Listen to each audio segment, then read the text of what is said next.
Hello everyone, welcome to success with Rai academy. 25 नवंबर 2022 के दैनिक जागरण के राष्ट्रीय संस्करण को आज की इस वीडियो में हम डिस्कस करेंगे। तो चलिए वीडियो को स्टार्ट करते हैं। सबसे पहली हेडिंग हम ले रहे हैं, वो है चुनाव आयुक्त की नियुक्ति में इतनी जल्दबाजी क्यों दिखाई गई। ये स्टेटमेंट दिया है सुप्रीम कोर्ट ने। जो अरुण गोयल की नियुक्ति की गई है चुनाव आयुक्त के तौर पर, उसको लेकर सुप्रीम कोर्ट ने यहाँ पर टिप्पणी की है। सुप्रीम कोर्ट ने केंद्र द्वारा पूर्व नौकरशाह अरुण गोयल को चुनाव आयुक्त नियुक्त करने में केंद्र की जल्दबाजी पर सवाल उठाते हुए पूछा कि चुनाव आयुक्त को नियुक्ति में इतनी तत्परता क्यों बरती गई। नियुक्ति एक दिन में की गई है, ये जल्दबाजी दर्शाता है। नियुक्ति का आधार और प्रक्रिया क्या थी। कानून मंत्री ने 4 नामों को किस आधार पर शॉर्टलिस्ट किया था। इस पर केंद्र सरकार की ओर से पेश अटॉर्नी जनरल आर वेंकट रमणी ने कहा कि नियुक्ति से संबंधित पूरे मामले को समग्रता से देखने की जरूरत है। कोर्ट नियुक्ति की पूरी प्रक्रिया देखने से पहले टिप्पणी न करे। उन्होंने कहा कि सभी चुनाव आयुक्तों की नियुक्ति त्वरित प्रक्रिया से की जाती है और आमतौर पर प्रक्रिया 3 दिन से अधिक नहीं चलती है। यहाँ पर कांग्रेस की तरफ से एक पिटीशन डाला गया था जिसमें ये बताया गया था कि जो अरुण गोयल की नियुक्ति है वो काफ़ी जल्दबाजी में की गई है। उसके बाद जो पिटीशन डाला गया था उसमें एक सुझाव ये भी दिया गया था कि इसमें 3 लोगों को ऐड किया जाए कोलोजियम में। कोलोजियम यानी कि चुनाव प्रक्रिया में 3 लोगों को ऐड किया जाए, यानी कि वही 3 लोग इसका चयन करें। पहले होंगे भारत के प्रधानमंत्री यानी नरेंद्र मोदी, मुख्य न्यायाधीश यानी DY चंद्रचूड़, और तीसरा लोकसभा में विपक्ष का नेता। तो ये 3 नाम ही मुख्य चुनाव आयुक्त या चुनाव आयुक्त की प्रक्रिया को पूरा करें, ऐसा सुझाव इसमें दिया गया था। तो अभी इस पर कोई फैसला नहीं लिया गया है। नेक्स्ट न्यूज पर आते हैं। शहबाज शरीफ जो प्रधानमंत्री हैं पाकिस्तान के, ने पुलवामा हमले के मास्टरमाइंड मुनीर को बनाया पाकिस्तान का सैन्य प्रमुख। पाकिस्तान के प्रधानमंत्री शहबाज शरीफ ने गुरुवार को पुलवामा आतंकी हमले के मास्टरमाइंड रहे लेफ्टिनेंट जनरल आसिम मुनीर को देश का नया सैन्य प्रमुख नियुक्त कर दिया है। 14 फरवरी 2019 को पुलवामा में CRPF काफिले पर हुए आतंकी हमले में 40 जवान बलिदान हो गए थे। जब यह आतंकी हमला हुआ था तब मुनीर ही पाकिस्तान खुफिया एजेंसी ISI के प्रमुख थे। मुनीर 29 नवंबर को सेवानिवृत्त हो रहे जनरल कमर जावेद बाजवा की जगह लेंगे। मुनीर पाकिस्तानी खुफिया एजेंसी ISI प्रमुख के अलावा मिलिट्री इंटेलिजेंस के प्रमुख भी रहे हैं। लेफ्टिनेंट जनरल मुनीर पाकिस्तानी सैन्य इतिहास में सबसे कम समय के लिए ISI प्रमुख रहे हैं। अक्टूबर 2018 में ISI प्रमुख बनाए जाने के 8 महीने के बाद ही जून 2019 में तत्कालीन प्रधानमंत्री इमरान खान के दबाव पर पद से हटाते हुए उनकी जगह पर लेफ्टिनेंट जनरल फैज अहमद को नियुक्त किया गया था। चलिए नेक्स्ट न्यूज पर आते हैं। जम्मू कश्मीर से आतंकवाद बिल्कुल खत्म करने की तैयारी। कश्मीर में आतंकी घटनाओं में 85% की कमी और सक्रिय आतंकियों की संख्या दहाई अंकों में पहुंचाने के लिए अब इसे 0 तक पहुंचाने की तैयारी शुरू हो गई है। इसके लिए सभी जिलों के SP को रणनीति तैयार कर काम करने के लिए कहा गया है। दूसरी ओर जमीन के रिकॉर्ड को उर्दू, हिंदी और अंग्रेजी तीनों भाषाओं में अनुवाद और डिजिटल रूप से तैयार करने के बाद जमीनों पर से अवैध कब्जे हटाकर असल मालिकों को देने का काम शुरू हो गया है। श्रीनगर में सुरक्षा एजेंसियों के उच्च पदस्थ सूत्रों के अनुसार गुरुवार को उपराज्यपाल मनोज सिन्हा ने सभी जिलों के SP के साथ सुरक्षा के हालात को लेकर लंबी चर्चा की। लगभग 8 घंटे तक चली बैठक में सभी SP से फीडबैक लेने के बाद उन्होंने साफ कर दिया कि अब आतंकवाद को पूरी तरह से समाप्त करने का समय आ गया है। नेक्स्ट न्यूज है कि भाजपा समान नागरिक संहिता लागू करने को प्रतिबद्ध।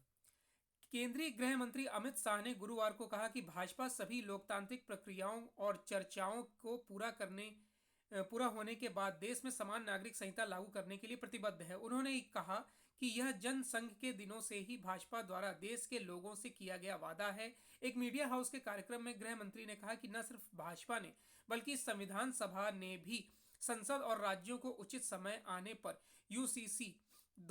UCC लागू करने की सलाह दी थी, क्योंकि किसी भी पंथ निरपेक्ष देश में कानून धर्म के आधार पर नहीं होने चाहिए। यदि राष्ट्र और राज्य पंथ निरपेक्ष हैं तो कानून धर्म पर आधारित कैसे हो सकते हैं। हर धर्म के व्यक्ति के लिए संसद या राज्य विधानसभाओं द्वारा पारित एक ही कानून होना चाहिए। उन्होंने दावा किया कि समय बीतने के साथ संविधान सभा की इस प्रतिबद्धता को भुला दिया गया। शाह ने कहा कि भाजपा को छोड़कर कोई भी दल समान नागरिक संहिता के समर्थन में नहीं है। नेक्स्ट न्यूज है कि पहचान के तौर पर स्वीकार करने से पहले आधार का करे सत्यापन। भारतीय विशिष्ट पहचान प्राधिकरण ने राज्य सरकारों व संस्थाओं से कहा है कि पहचान के प्रमाण के तौर पर आधार को भौतिक या इलेक्ट्रॉनिक रूप से स्वीकार करने से पहले आधार का सत्यापन जरूर कर लें ताकि किसी भी तरह की धोखाधड़ी से बचा जा सके। UIDAI ने कहा है कि आधार धारक की सहमति के बाद आधार संख्या का सत्यापन आधार के किसी भी रूप यानी कि आधार पत्र, ई आधार पत्र, PVC कार्ड या फिर आधार कार्ड की वास्तविकता जानने के लिए सही कदम है। एक बयान में केंद्रीय इलेक्ट्रॉनिक्स व IT मंत्रालय ने कहा कि आधार का सत्यापन असामाजिक तत्वों को पहचान की इस दस्तावेज के किसी भी संभावित दुरुपयोग में शामिल होने से रोकता है। यह UIDAI के इस रुख पर भी जोर देता है कि कोई भी 12 अंकों की संख्या आधार नहीं है। इसमें कहा गया है कि आधार दस्तावेजों के साथ छेड़छाड़ का ऑफलाइन सत्यापन के माध्यम से पता लगाया जा सकता है। नेक्स्ट न्यूज है कि नौसेना को मिला प्रोजेक्ट 15B का दूसरा जहाज। रक्षा मंत्रालय का कहना है कि खुफिया निर्देशित मिसाइल विध्वंसक प्रोजेक्ट 15B के दूसरे जहाज को नौसेना को सौंप दिया गया है। मझगांव डाक शिपयार्ड ने इसे तैयार किया है। प्रोजेक्ट 15B के तहत 4 जहाजों के करार को 28 जनवरी 2011 को मंजूरी दे दी गई थी। यह युद्धपोत 163 मीटर लंबा, 17 मीटर चौड़ा और 7400 टन भार वजन का है। अस्त्र शस्त्र से लैस होकर यह जहाज अधिकतम 30 नॉट की गति से तैर सकता है। नेक्स्ट न्यूज है पोषक अनाज अंतर्राष्ट्रीय संबंधों के लिए भी महत्वपूर्ण। एस जयशंकर। अंतर्राष्ट्रीय पोषक अनाज वर्ष 2023 के मद्देनजर विदेश मंत्री एस जयशंकर ने कहा है कि कोरोना, जलवायु परिवर्तन और युद्ध ने विश्व की खाद्य सुरक्षा के लिए गंभीर चुनौतियां पेश की हैं। इसी पृष्ठभूमि में मोटे अनाज की प्रासंगिकता और बढ़ गई है। उन्होंने कहा कि पोषक अनाज मिलेट्स खाद्य सुरक्षा के साथ अंतर्राष्ट्रीय संबंधों के लिए महत्वपूर्ण है। विदेश मंत्री गुरुवार को यहां उच्चायुक्तों व राजदूतों के बीच अंतर्राष्ट्रीय पोषक अनाज वर्ष के प्री लॉन्चिंग कार्यक्रम में बोल रहे थे।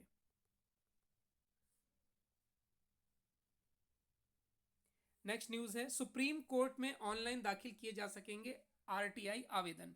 सूचना के अधिकार के तहत अब सुप्रीम कोर्ट से ऑनलाइन जानकारियां हासिल की जा सकेंगी। इसके लिए शीर्ष अदालत का RTI पोर्टल गुरुवार को शुरू हो गया। अभी तक शीर्ष अदालत के संबंध में RTI आवेदन डाक के माध्यम से भेजे जाते थे।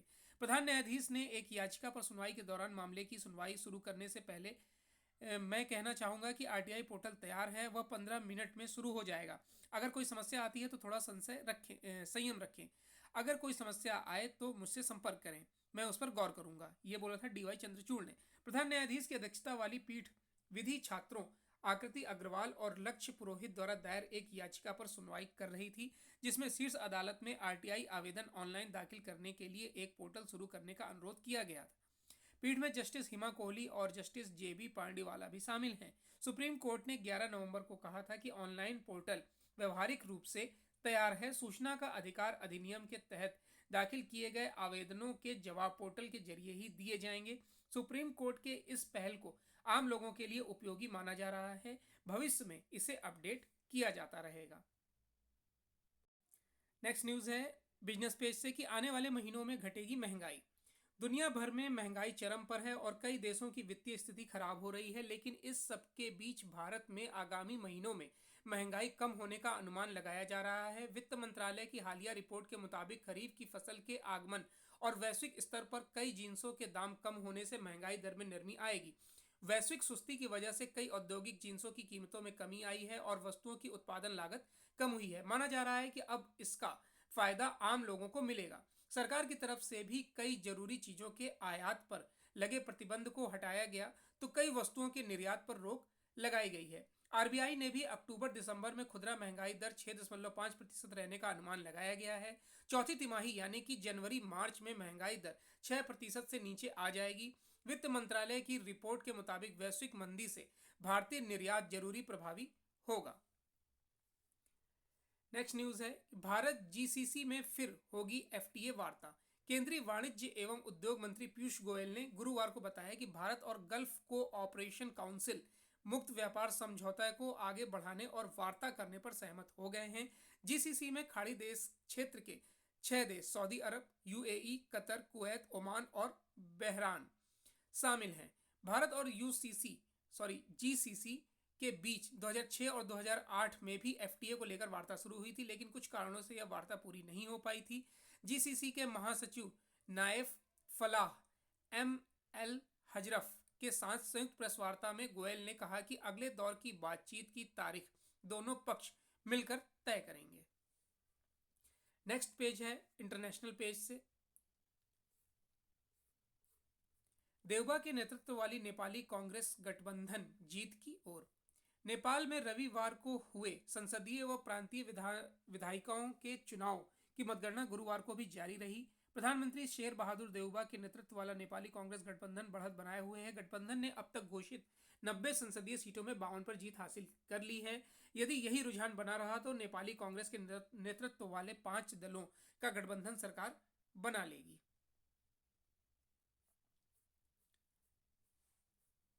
नेक्स्ट न्यूज पर आते हैं।